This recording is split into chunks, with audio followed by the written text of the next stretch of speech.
Welcome back to the Angel Health Podcast. Today we have an amazing reproductive endocrinologist and OBGYN, Dr. Sheeva Talebian, who is based in New York City. And so, I'd love to know a little bit more about your background, how you got into the fertility space, and what you do now day to day. Yeah, absolutely. So I am a New Yorker.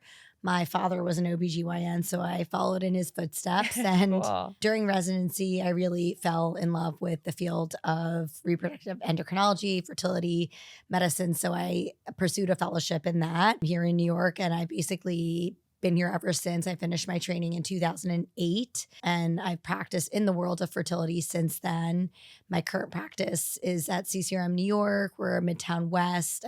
It's hopefully my last practice. I started the practice with a couple of my colleagues and friends a few years back. And we basically, my day to day is spent talking to individuals and couples about fertility, menstrual cycles, fertility preservation, and options in having a family. Okay, cool. So from egg freezing to IVF and kind of everything in between. Everything in between, from Okay. donor egg, donor sperm, surrogacy, all of that. Cool. That's awesome. Well, as you know, we at Angel Health do cord blood banking. And so from what I understand, you banked for your kids. So I'd love to know more about why, as an OBGYN, you chose to bank for your children, their stem cells from their umbilical cord and placenta. Right. So I think, so I have a daughter who's almost 18 and my son is almost 14. And I think kind of cord blood banking was definitely, I think, starting at that time. I remember being a resident and, having patients, where we would, collect the samples for them and send it off. And, when I read about it and just learned a little bit about it,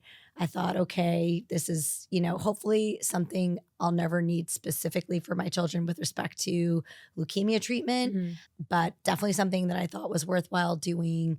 And also more so for just kind of potential future implications, like unclear where the research would go with these potential stem cells. So, Okay. So I've got that cord blood banked for both of them.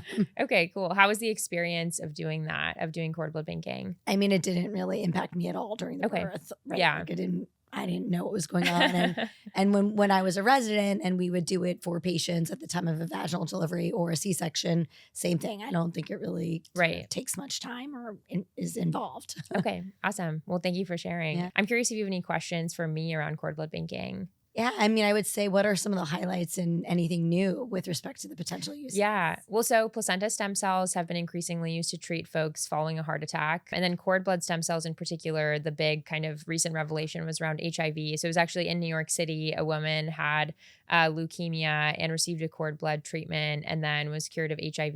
And I believe she was the third person to be treated with cord blood stem cells for HIV. So that's kind of a more recent development. And then there's, of course, like ongoing various clinical trials. But I remember that particular case around HIV was covered in the Wall Street Journal and the New York Times and everything like that. So just some recent research. Cool.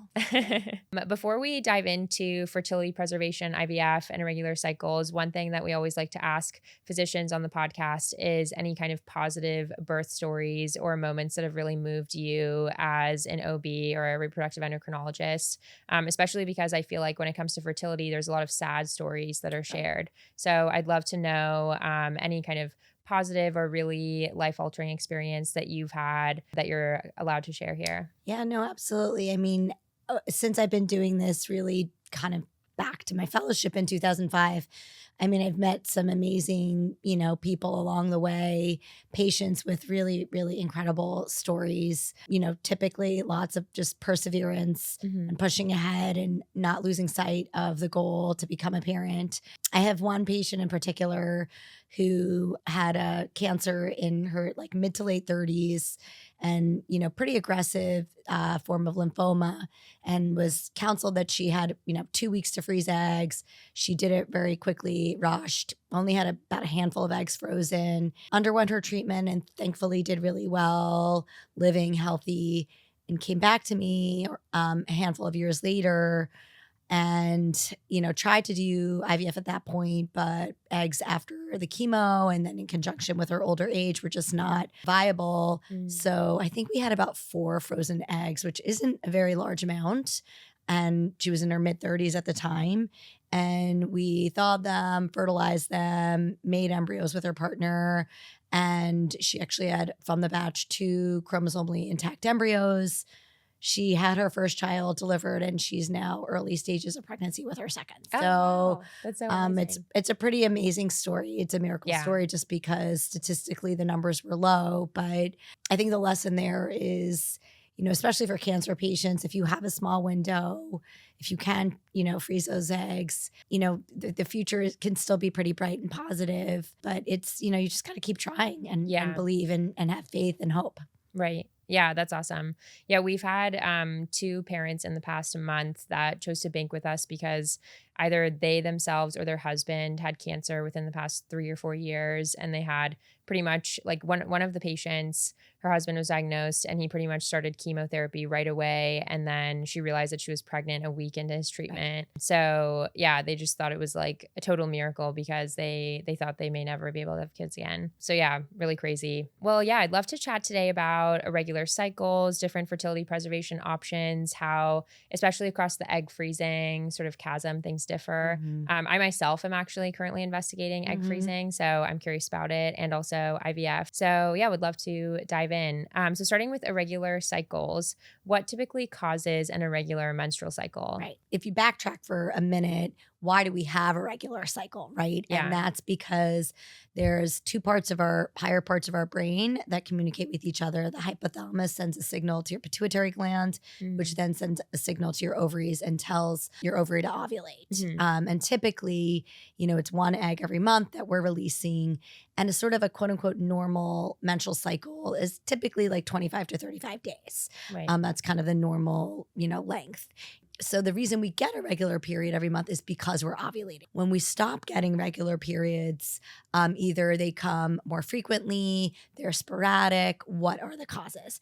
And so most certainly there could be a disconnect in those pathways from the brain. Polycystic ovarian syndrome, very, very common. 8 to 10% of reproductive women have this. And that is a scenario where those pathways are intact, but they're just not firing precisely. Right. So PCOS is a big one. Other forms of like pituitary dysfunction, either a super active or hyperthyroid or hypothyroid. So even like thyroid dysfunction can then interfere with your ovulation. There's another hormone in your pituitary called prolactin, where if that's very elevated, that could interfere with your ovulation. On the flip side, those pathways can be very suppressed. So that is women with extreme stress, very, very athletic, kind of low body weight, low body fat, like, depleted caloric intake, things like that. You stop ovulating as well. Right. And you'll have irregular cycles as a result.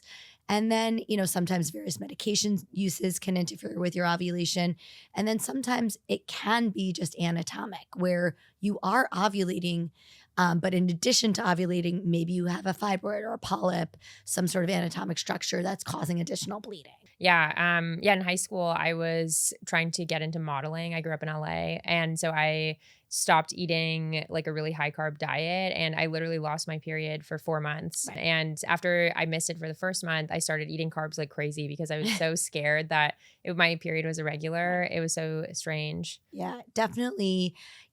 Girls going through puberty, like that age group, you really want to let, again, those pathways I talked about before in your brain, those pathways are not turned on until you go through puberty. So girls that are, either very, very athletic or trauma, or, not proper nutrition in that puberty age, Right. sometimes those pathways just never develop. And it can be kind of a lifelong issue. Yeah. They eventually, if they want children and they're not ovulating, they can do in vitro. So, the injections do work, but it is critical, I think, for like mothers of girls to know in that window when your daughter's going through puberty, just make sure, from a health perspective that, diet, exercise, that it's moderate. Right. Definitely. Is an irregular cycle typically a sign of infertility or PCOS? And if not, what are the general signs of that? Yeah. So, PCOS is a diagnosis based on 2 out of 3 criteria. One is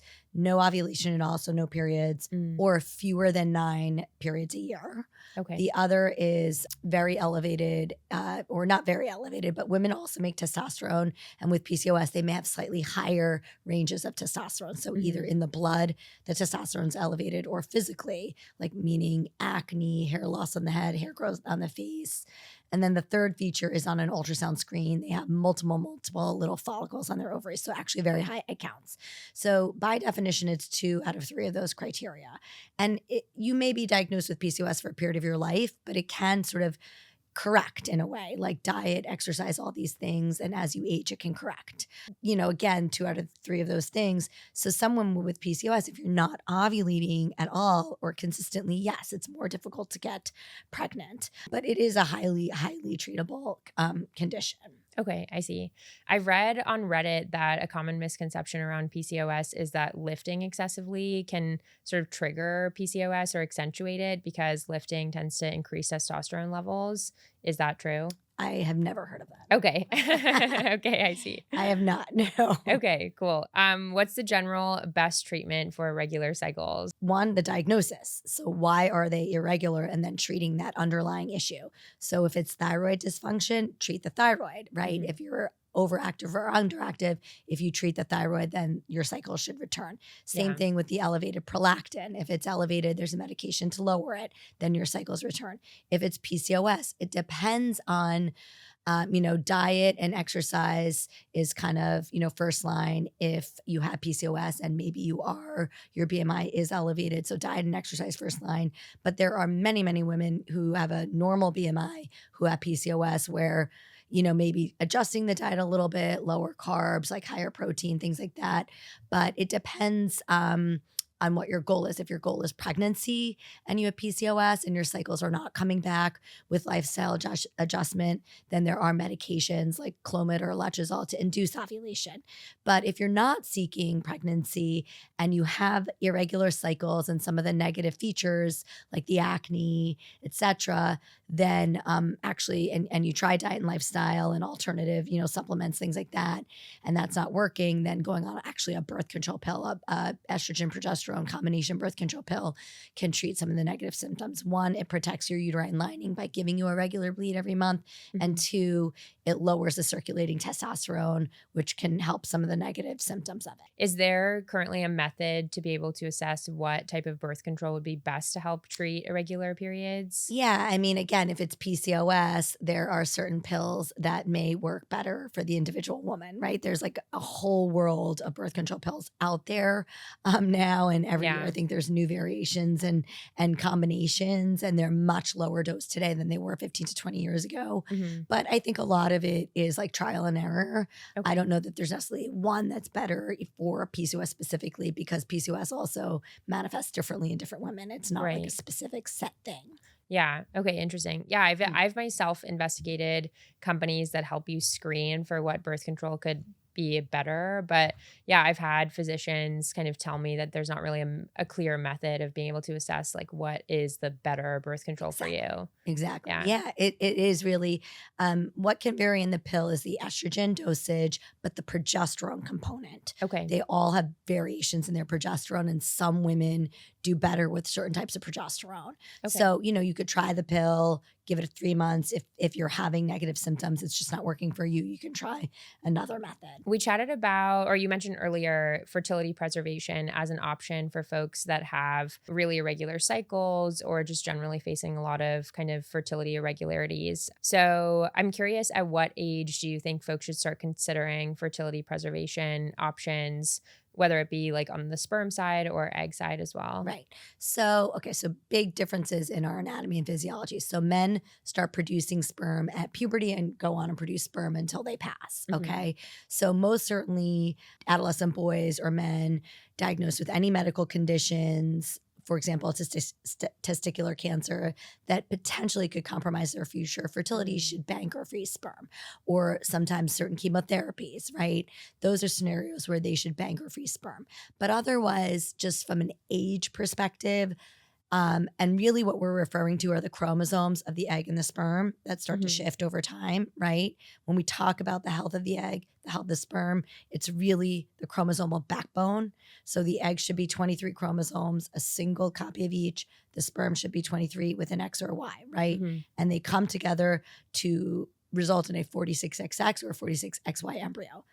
First and foremost, to a healthy baby is that, okay? Yeah. So for men, the chromosomal health of the sperm can decline, but really not until their 50s and very gradually. So from an age perspective, yes, if you're a man in your early 40s and you do want children, but maybe not for a while, then maybe you would bank your sperm. For us as women, totally different story. Yeah. We're born with our eggs. We're all born with a variation in our egg counts. They sit their entire lives. The bulk of eggs we're born with never ovulate. They never get used. They shed from our ovaries. We actually had the most eggs when our mothers were still pregnant with us, okay? Estimated 20 million eggs in utero. At birth, 1 million eggs. At puberty, 500,000 eggs, right? So we're constantly losing them. And that's what our menopause is. By definition, it's 1 full year of no period because our brain is telling our ovary to ovulate. There's no more eggs left. So that's our menopause. And the average age is around 50 to 51 in the US. It's not running out of the eggs that's really the issues, right? Why just, across the board, is it harder to get pregnant in your late 30s and 40s?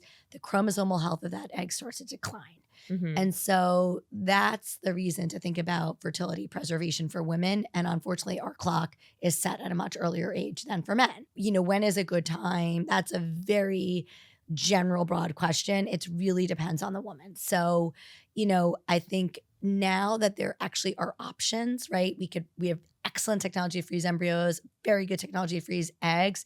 It's a discussion that's on the table. I'm in my late 40s and, the freeze technology was not very good. It wasn't really strong until about 10 to 15 years ago. So when I finished my fellowship training in 2008, we were okay at freezing embryos, but we would still lose the embryos about 20% of the time. Eggs, we were not very good at. We were losing over 50% of the time. Tons and tons of research. The technique was originally called slow freeze. Realized that was what wasn't so great. So now it's called vitrification. And a lot of research was, to learn how to freeze the eggs. But as a result, we actually switched our embryo to vitrification too. So now embryos survive 99% of the time at a top center and eggs 90% of the time. Okay, Wow. So we can actually have a discussion about it now because there are options, right? Yeah. So again, in 2008, most of the people who came into my office to see me for a consult were actively trying to conceive and not getting pregnant or having miscarriages. Now, over 50% of the patients who come see me are interested in fertility preservation. Okay, interesting. So whether it's eggs or embryos, right? Sometimes they're single, sometimes they're coming in as a couple. So it's just it's a different time now. And in terms of what is the right age, as a, individual woman, if you don't have a partner yet, or you're, or maybe you do have a partner, but you're not planning to start a family yet, couple things. One, you should know your family history. So you should talk to your mothers, your aunts, siblings, and just discuss when did menopause occur? Did they have any issues conceiving, right? Because sometimes early menopause can be genetic. Not always, but it can be. So you want to know that. Or if you, as that woman, have irregular cycles or really, really painful periods, which could be a red flag, right? So there's certain things in your history that maybe you would go speak to a specialist in your mid to late 20s, right? But, if otherwise totally normal reproductive history, the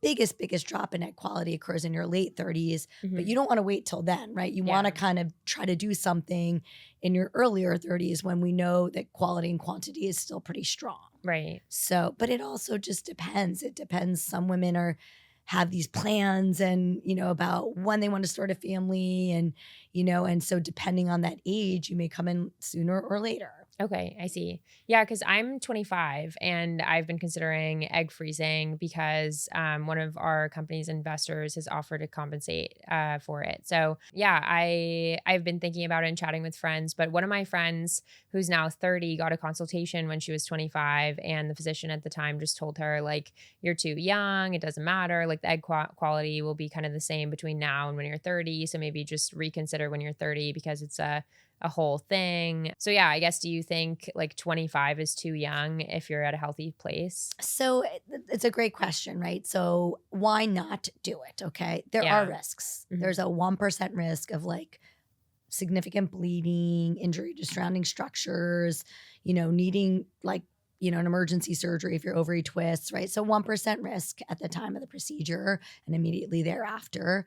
It is not harming your fertility in any way unless you, God forbid, have one of these 1% complications and hemorrhage and lose an ovary as a result, right? But Yeah. otherwise, it's really not compromising your fertility by doing it. So, but there are potential risks, and it's about a 2-week process of shots, and then about a week and a half of recovery after. Hmm. And sometimes that week and a half of recovery can be pretty intense, Yeah. especially for women with very high egg counts. Mm. Sometimes they're at home for a week because they're just so uncomfortable and distended, right? Right. So again, there are some potential negative side effects and risks. The other point is that once you freeze them, you do have to pay to keep them frozen every year. So there's that incremental cost Yeah. as well.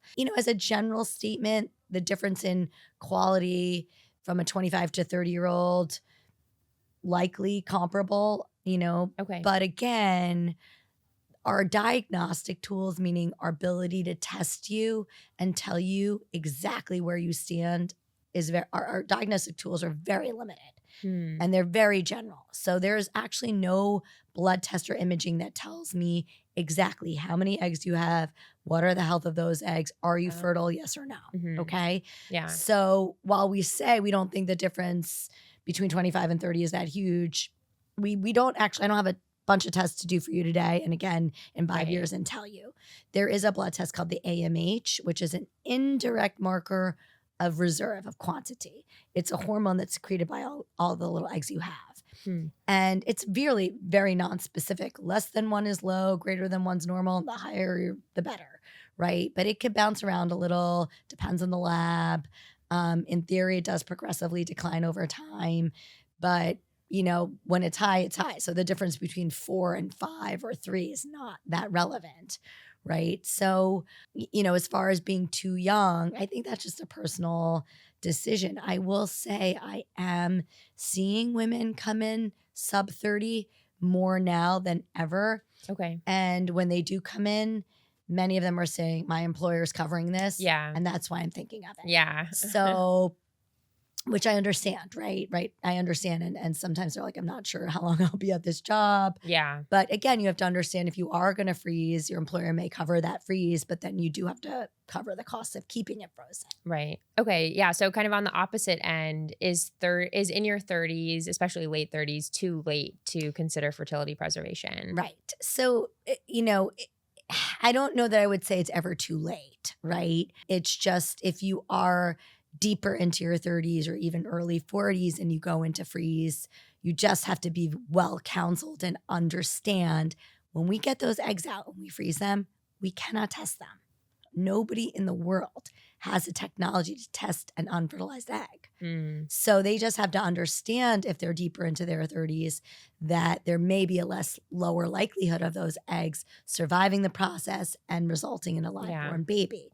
Now, again, back 10 plus years ago, the bulk of women who were coming to freeze their eggs were 37 plus. Mm. Yes, many of them did actually have babies from those eggs. Many did not as well, right? Yeah. So I would say, yes, is there an age at which we're like, this is futile, the risk and the cost and everything is not worth the benefit? Yes, there's always going to be a cutoff and it's an individual sort of answer. But if you are in your late 30s, I wouldn't say it's futile. It's worth going in for a consultation because your 38-year-old eggs still have a potential chance of resulting in a baby versus maybe 45. Yeah. Okay, I see.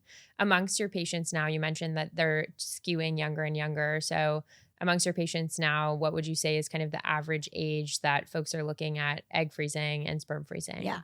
So again, for sperm freezing, I would say it's really only men with medical conditions that are coming in. Interesting. I have not had. I very rarely have men coming in their 40s saying, I don't want kids for another 10 to 15 years. Let me freeze. Yeah, But so the cases that are freezing typically are medical indications. I see. And for women, I would say again, 2010, it was 39 to 40.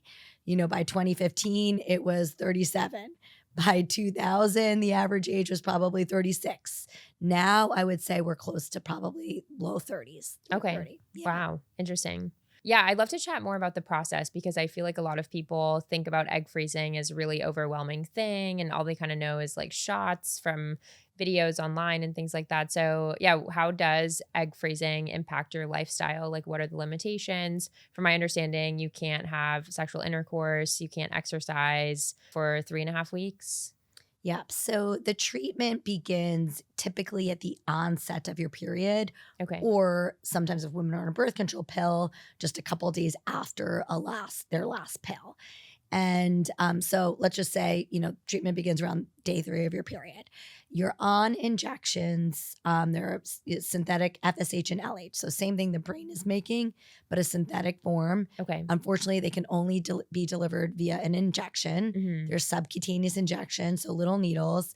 And what they are, so your brain makes a little bit of FSH and LH every month to tell one follicle to grow and release a mature egg. Hmm. Okay. But women typically there's more than one follicle there. Okay.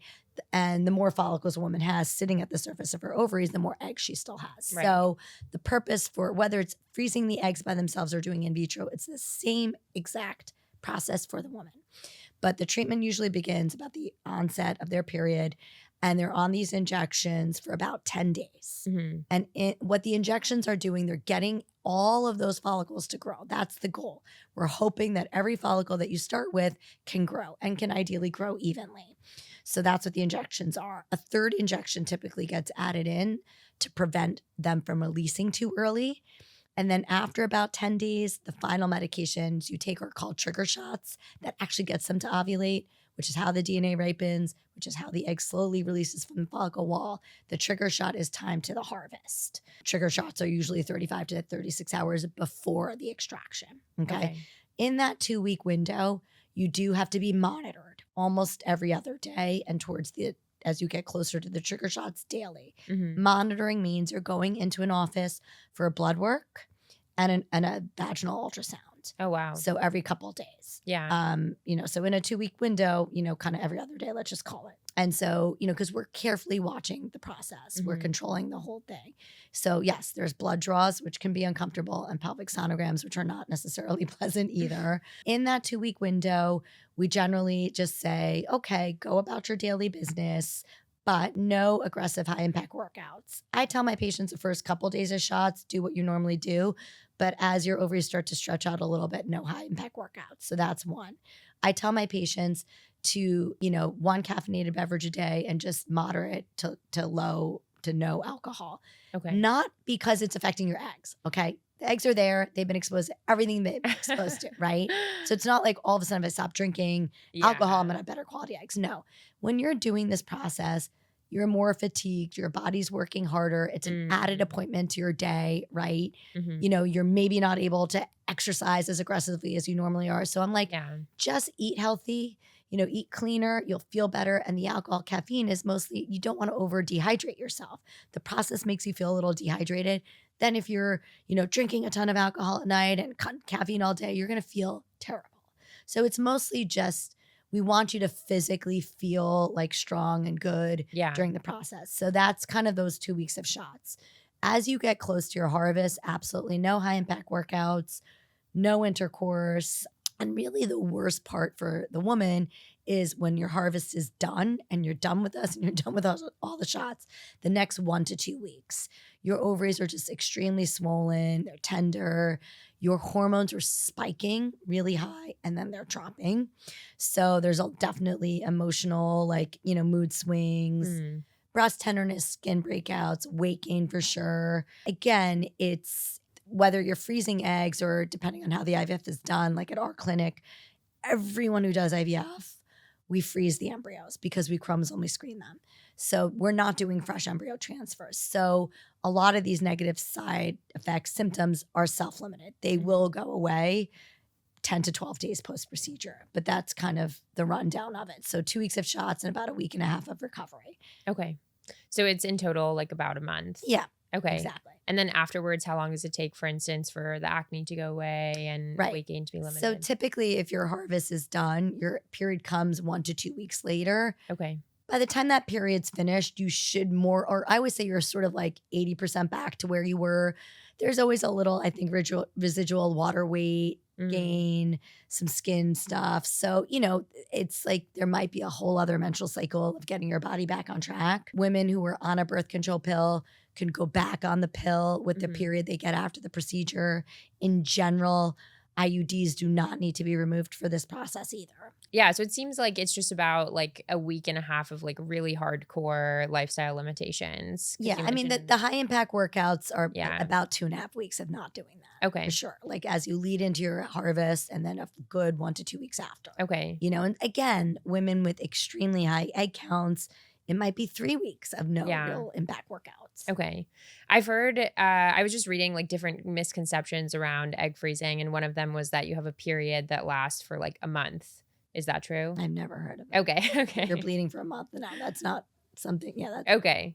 Okay. Another one that I heard was that high impact workouts that you have to be limited while you're freezing eggs can even include things like running late to an appointment when you're like literally running. Would you say like absolutely no running? So once again, it's really when your harvest is done for that next week. Yeah. The ovaries just really, really tender and sensitive. If you have to run across the street, you're probably okay. Yeah. But sometimes women are pretty uncomfortable and will stay home, or kind of like work from home for a few days. Okay. So yeah, so one of the frequently asked questions around egg freezing is it painful? So it seems like there are obviously some limitations and especially the recovery might be painful. Are the shots painful? They can sting a little, they could burn a little, they could bruise a little bit. Is it harder to get pregnant after freezing your eggs or embryos? Does that at all impact your fertility? Nope. Unless you're the 1% that has some very, very, unforeseen serious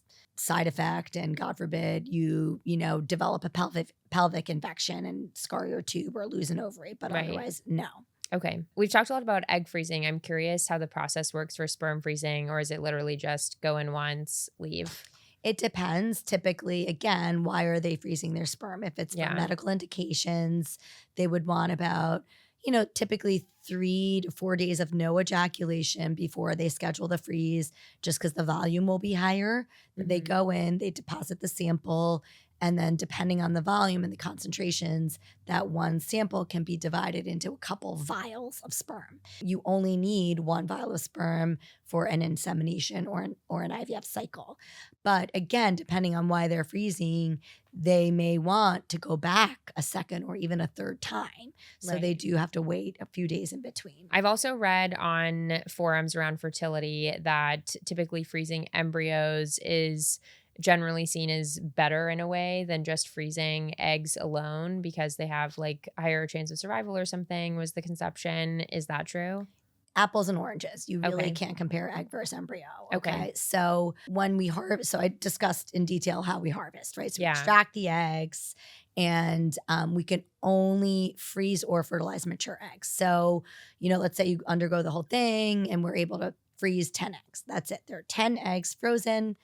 That's all I know about those eggs. They may visually look textbook, but I know nothing about the health of those eggs, okay? So it's really just based on your age, okay? If you're about 32, 33, and you have 10 eggs frozen, statistically, we say about a 70% chance of one pregnancy from those 10. Okay. Now, and then because they have to survive the thaw, you lose 10%. So you may lose one there, and then they have to grow and become a good embryo. Now, let's say we weren't freezing. We're immediately fertilizing those 10 eggs. Yeah. So we're putting sperm into those 10 eggs. The next day we look, is it an embryo? On average, 90% fertilized. So now we have 9 embryos, but it's a one-cell structure. An embryo naturally divides. And so egg and sperm meet in our tube, fertilize in the tube, and then that embryo divides for 5 to 7 days before it enters the uterus to implant. That's what IVF is. We're watching those 9 embryos divide. And embryos that start dividing and stop, not viable. Embryos that divide and divide well and become like a textbook, what we call blastocyst. That is what the embryo looks like before it implants into the uterus. That means it has a fluid-filled cavity, an outer cell mass that becomes placental tissue, and an inner cell mass that becomes fetal tissue. That's a blastocyst. That's what we freeze. That's like a good quality embryo. Right before we freeze it, we biopsy the outer rim, the cells destined to become placenta. We biopsy and then we freeze the embryo. And the biopsy cells are analyzed for chromosomes. So now you get a report back. Okay, let's say we started out with 9 embryos. It depends. A lot of how they grow is age dependent. Let's say it's a 33-year-old with a partner who wants to preserve fertility, in advance of trying. Maybe from those 9 embryos, maybe 4 or 5 grow really well. We biopsy and freeze, and then we get a report back that maybe 2 are chromosomally correct and the others are not. So now you have an embryo that's frozen that has a 99% survival rate. So you may, you only lose at 1% in the freeze thaw. And it's a chromosomally correct embryo, okay? It's also given a visual grading, AA, BB. Every center has different gradings. Those embryos, that single embryo, depending on the center and the grading, has, a minimum of 50% live birth rate to as high as about a 70% live birth rate with that single embryo. So the 10 eggs unfertilized and a chromosomally correct embryo, 2 time points, different information. Okay. So are embryos better? Well, what's your scale of better? Yes, their survival rates are higher. You have the chromosomal information on them. So yes, it's a better insurance policy, but you're locked in to the sperm source. Right. So, and life has many unforeseen twists and turns to it. Yeah. So something to bear in mind. Yeah. It's interesting because obviously like our company, Angel Health, is in the preservation space. So yeah, I have a surprising amount of people open up to me randomly about like their egg freezing or embryo freezing journey. And I've had a few people share with me that they've had embryos frozen with someone that they're not with anymore. And it was a whole thing. I'm wondering if there is someone that is not considered a good candidate for egg or sperm freezing.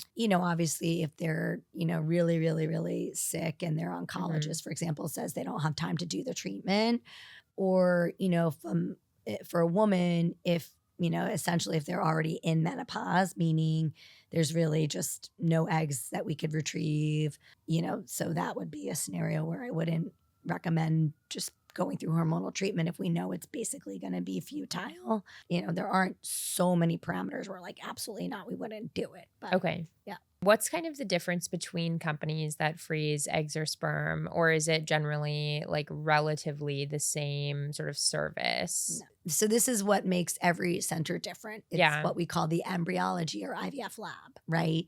And every lab has their standards, their quality of care. It's, yes, like I kind of make the analogy of like, okay, we can have 5 people in the room, in a kitchen, and give them all the same recipe, right? Yeah. This is the instruction. This is the recipe. Follow this recipe. And all 5 of those people are going to follow that recipe, and all 5 dishes are going to taste different.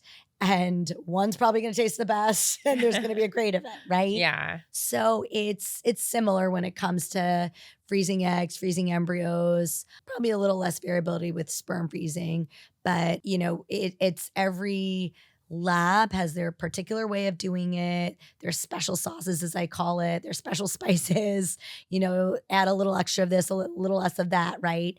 And it makes a big difference. Okay. So at the end of the day, if you're considering any sort of fertility treatment that entails freezing eggs or embryos or in vitro, it really matters where you go. Right. I'm only as good as my embryologist, actually. And I always say, listen, ideally you pick a clinic that has top-notch physician and top-notch lab, but the lab really trumps, right? Because they're the ones dealing with the eggs and embryos, but for sure your doctor has to be skilled and conscientious and mindful and all of that as well. Yeah. Okay. So what is CCRM's special sauce and what makes CCRM fertility different?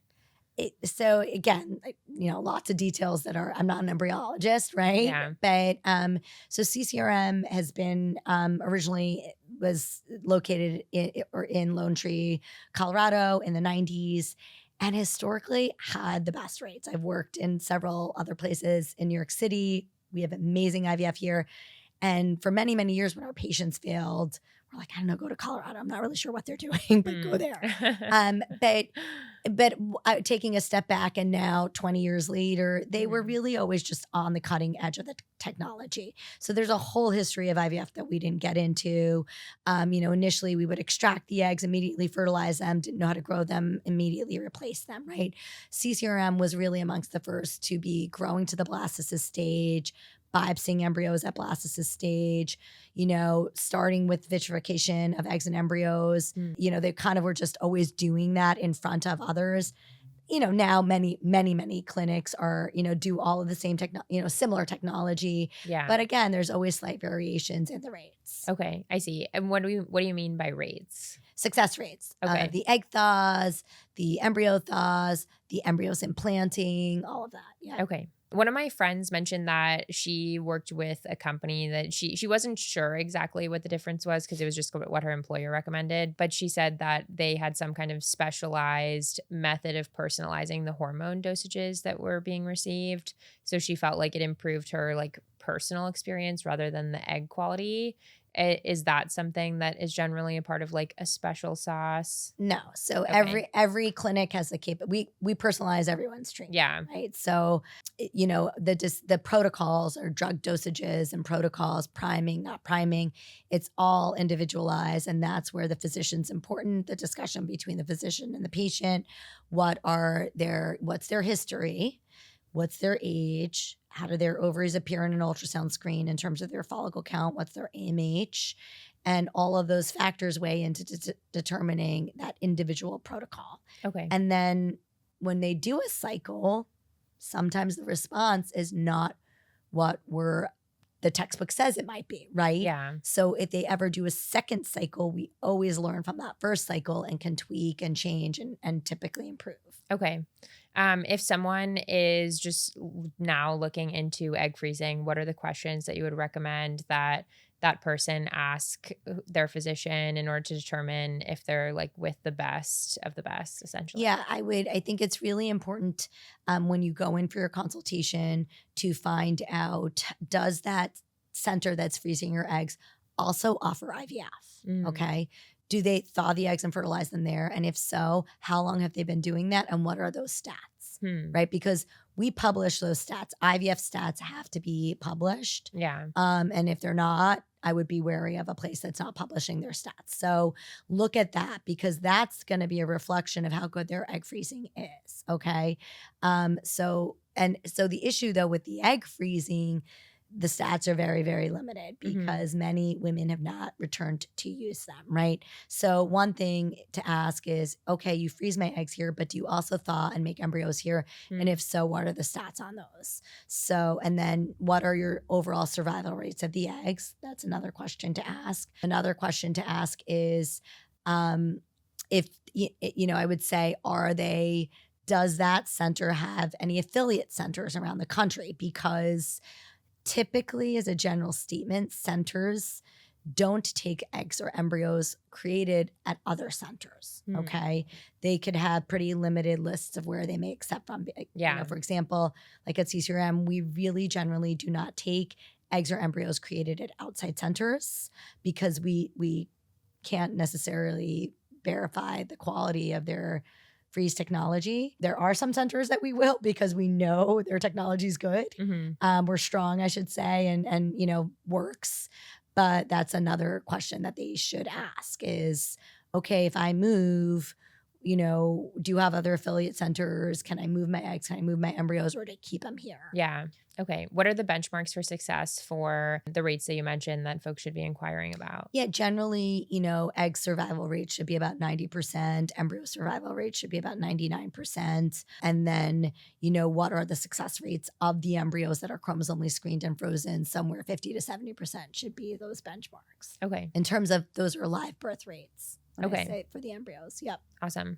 I know you've covered this a little bit already, but in what way has egg freezing technology evolved in the past even decade, and where do you anticipate it going? And also, do you feel like there's enough support for research in this area?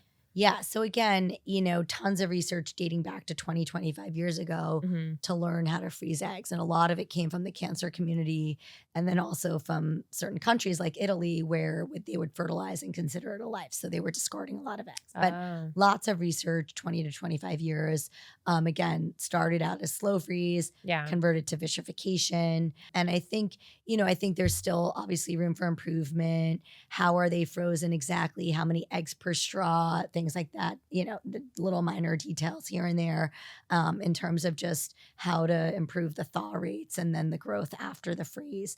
Generally the younger you are when you freeze, the healthier those eggs, so the hardier they are and the better that they do, right? And then in terms of, obviously, the big sort of question is, are there any tests that we could do of those eggs prior to freezing, prior to being fertilized that are going to give us some indicator on the health of those eggs? And that's where I think it's still, we're struggling to test that egg alone, right? But that I would say, would be for sure an area that could be improved upon, as well as diagnostic testing, more targeted testing. Like, what are all the genetic factors that affect our fertility, right? Like, how do we get a better sense of exactly what our eggs can do without trying to get pregnant or fertilize them? Yeah. Okay. Interesting. If you could invest in a certain area of research, what would it be? Would it be that kind of diagnostics? Yeah, I think the diagnostics would be really helpful to just get better insights into the actual fertility. Like, are you fertile? Yes or no? We just don't know. Yeah. What is your general go-to source for evidence-based information in the egg freezing or IVF realm? Yeah, I mean, a lot of that is just like published literature that we see in all our journals. Yeah. Okay, cool. Well, I'd love to close out with discussing IVF because it's, of course, related to egg freezing and what we've been chatting about. So how long does the IVF process take when compared to the egg freezing process? It's obviously longer, I'm sure, because it's kind of an extension, but how much longer and more involved is that process? Right. So again, IVF can be done in different ways. Historically, we would extract the eggs. So 2 weeks of the shots, extract the eggs. And then we did fresh transfers where we would fertilize the embryos and put them back either 3 days or 5 days later. That was traditional IVF. And that was back when our freeze technology wasn't very good, as well as our ability to chromosomally screen the embryos. In my personal practice, I very, very rarely do a fresh embryo transfer anymore. I've done maybe 2 in the past 5 years. So in my practice and at CCRM at New York, most of the physicians in our group and 98% of our patients were chromosomally screening those embryos first. Okay, so again, back to what I said earlier in the talk, the number one primary ingredient to a healthy pregnancy is that embryo is chromosomally correct. 46XX, 46XY, right? Yeah. So you can't do that if it's fresh. You can't. We do not have the technology to test an embryo and still implant it fresh. Yeah. So when we do in vitro, it's broken up into 2 components. The first month, you harvest those eggs. Same thing, egg freezing or making embryos, same process for you. 2 weeks of shots, we can have recovery. But what we do is we harvest the eggs, we fertilize the mature eggs on the day of the egg extraction, and then we grow embryos for a full week. By day 7, the embryos are either beautiful and frozen or they've declared themselves they're not viable. So they're frozen at our facility. The biopsy sample gets shipped to Colorado. So not the embryo, the biopsy sample gets shipped to our genetics lab, where we then get a report back that'll tell us correct, incorrect, mosaic, or indeterminate. Like there's a few buckets. And then typically, if this is somebody who's actively trying to get pregnant, wants to implant immediately, there may be a month lag in between. And then the third month, they can implant. Sometimes if they really want to expedite that, they can do their egg retrieval, actually go on a birth control pill for a couple of weeks, because birth control pills keep our ovaries even, hormones even. Then we get the embryo results in, we can stop the pill and do the embryo transfer. Now, there are kind of a couple different protocols to implant the embryo. The general concept is mimicking nature. So when we ovulate, that embryo doesn't implant till about 6 to 7 days post-ovulation. So around day 19 to 23 of our menstrual cycle is when an implantation occurs, depending on when you're ovulating. So we call them FETs, frozen embryo transfers. There's natural protocols where we're kind of just watching your natural ovulation and syncing the thought of that. There's modified natural where we're controlling it a little bit. And there's something called a medicated or programmed PrEP, where you're not ovulating at all. It's about kind of 12, 13 days of estrogen, add in the progesterone, and then the implant is like day 19 or 20. So the whole implant process from the time your period begins, regardless of the protocol we use, the implant is somewhere, day 19, 20, 21 of that cycle. And then the pregnancy test is 9 to 10 days later, because it's already, advanced at that point. Yeah. Okay, I see. You mentioned you've done 2 fresh implantations in the past 5 years. What were those cases? Typically, they're patients who've not making any blastocysts, or they're all testing incorrect, and it's their last IVF, and they just want to try a fresh embryo transfer. Yeah. And unfortunately, the 2 that stand out in my head both got pregnant, but both miscarried because they were chromosomally incorrect embryos. Okay. So, and again, this is where it depends on who you speak to as far as a fertility doctor. I'm going to advocate for the technology that gives my patients the highest live birth rate. And at CCRM New York, that is extracting, fertilizing, growing to blast stage, and chromosomally screening the embryos if they're making embryos. Yeah. Right? Okay, I see. How successful is IVF typically on the first try? Again, so that it depends on your age group, right? Yeah. Generally, women under the age of, and it's based on the age of the egg source typically. So under the age of 38, one IVF should give you over a 50% chance of a live birth, okay? But again, the way we look at it has shifted a little, because historically it was like an extraction and a fresh transfer. Yeah. But I'm looking at it as that one extraction giving me a chromosomally correct embryo that then will implant later. And it's still kind of the same number. It still should be, if you're under 38, it's over 50%. And 38 to 40, it starts to drop to under 50%. 41, it drops under, just unfortunately progressively declines. Yeah. I feel like even amongst like really public stories, like with celebrities, they'll talk about doing IVF many, many times. So what is generally the reason for IVF not being successful besides age? Like, I feel like I've seen quite a few stories of parents that are in their early 30s that they've talked about doing IVF like 3 or 4 times. So again, one is, if they're not making chromosomally correct embryos, then they have to keep at it, right? Okay, even younger couples. 2 is maybe they could be making chromosomally correct embryos, but those embryos may not be implanting. And that's a whole other realm of why, like implantation failure and why. Yeah. Similar to, miscarriages are typically due to incorrect chromosomes, but there's a subset of miscarriages that are other sources and other reasons. Right. But that may be why people need multiple rounds. Okay, I see. And there are 5 stages of IVF. So what are those stages? I never looked at it as 5 stages. Okay. But yeah, I mean, we could. Right, yeah. Yeah. So there's the first, there's diagnostics, right? Getting all the testing done. Then there's your protocol. Sometimes patients prime, which is like they're on either an estrogen patch or birth control pills for, leading into the IVF. Then there's the stimulation phase. Yeah. And then the implantation phase. So maybe that's the different stages. Yeah. Okay. Yeah, that sounds like 5. Okay, cool. We chatted about kind of a general like optimal age for egg freezing. Is there an optimal age to do IVF? It's the same, right? Yeah. So if you're under 35, by definition, you're trying for a full year before you're given the label of infertility.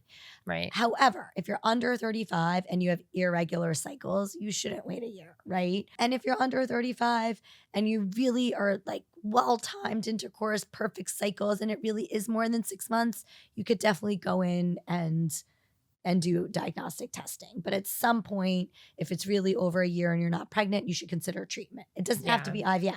It could be other forms of treatment. Over the age of 35, if you're trying for more than 6 months, you should go in at that point and consider treatment. And if it's primary infertility, meaning you don't have any children and you're over 35 and you've really been trying for 6 months plus, or over a year, and you really want a couple children, you may think about IVF as first line treatment. What would you consider kind of the hardest part about IVF, and what advice would you have for parents facing that? Yeah, I mean, I always say, when I take a step back and look at how far we've come and how the technology's improved, and chromosomally screening embryos and doing single embryo transfers to limit, high order multiples and other risks of twins, et cetera. We've really come a long way, but there's still some holes, the diagnostic portion, and there are a bucket of patients where we have gorgeous embryos and they're just not taking, or they're miscarrying, right? And those are more challenging cases. Or just, our testing can't really point to an answer, right? So there's still, while fertility treatment has come a long way and is excellent, and I absolutely advocate for it, unfortunately, it's not always one and done, right? Yeah. So you kind of have to go in sort of accepting that, okay, I'm here, I have a team behind me, I have a relationship with my doctor, with my nurses, and we're going to work on this together, and we're just going to kind of keep marching along. Yeah, it's been very interesting hosting this podcast, because I feel like I've asked a lot of different physicians questions along the lines of like, what is the biggest cause of miscarriage and what is the biggest cause of infertility? And I remember one physician said the biggest cause of miscarriage is completely unknown.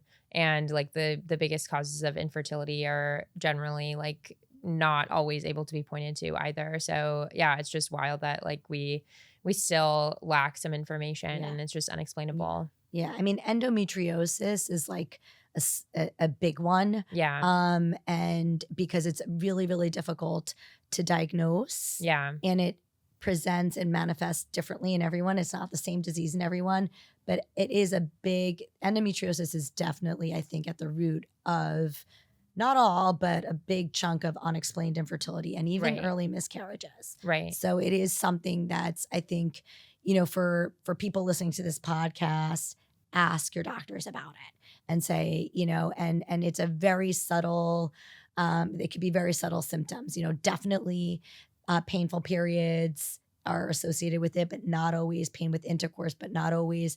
A lot of GI symptoms. So women who were diagnosed with like irritable bowel, but it actually could be endo. So it's a subtle one, but a really important one to kind of think about as a cause of infertility. Well, that's all the questions that I have, but I really, really appreciate you being here today. And if folks want to get in contact with you, especially if they're in the tri-state area, how can they find you and CCRM? Yeah, absolutely. So CCRM New York is where I work.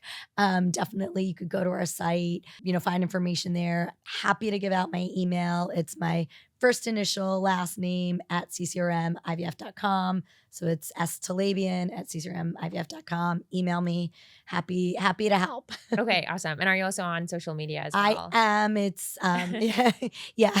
I'm a little older, so this whole social media world to me is a little, but yes, it's Sheeva T. You can find me and ping me for sure. DM me. Okay. I love that. Awesome. Well, thank you so much for being here today. This was super informative. Yeah. Awesome. Thank you.